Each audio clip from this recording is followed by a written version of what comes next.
7 নম্বর word Pahartali সড়ক এবং পেডিয়াই school সড়ক এবং দীর্ঘদিনের 7 নম্বর ওয়ার্ডের যে জরাজীর্ণ সড়কগুলা আপনাদের দোয়ায় আপনাদের ভালোবাসায় এগুলো আমরা একটা প্রকল্পের আন্ডারে আওতায় আনতে পেরেছি।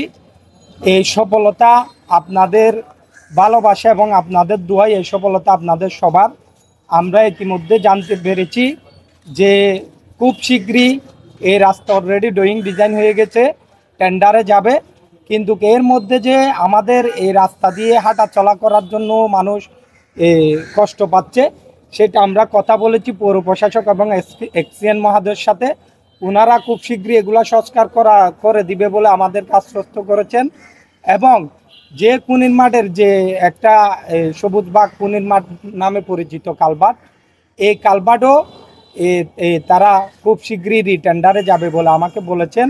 এটা আমরা টেন্ডার করেছিলাম, কিন্তু একটা কুচক্রী মহল সেটা তাদের সিন্ডিকেটের মেম্বার দিয়ে এটা কাজ নিয়ে এই কাজটা তারা সম্পূর্ণ করে নাই, কাজটা শুরু করে নাই।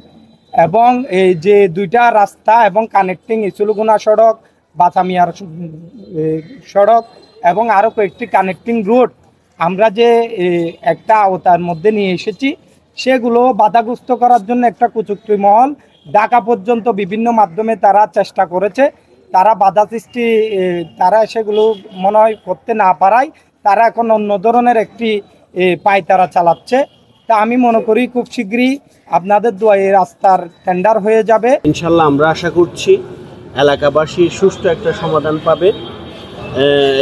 এবং পৌর প্রশাসকের সাথে কথা বলে আমরা জানতে পেরেছি তারা যে এই রাস্তায় যে গর্তগুলা হয়েছে সেগুলা তারা মোটামুটি সংস্কার করে এই বর্ষা পর্যন্ত পাহাড়তলিবাসীকে যে যাতায়াতের যে ব্যবস্থা তারা করে দিবেন, সেটা আমাদেরকে আশ্বস্ত করেছে।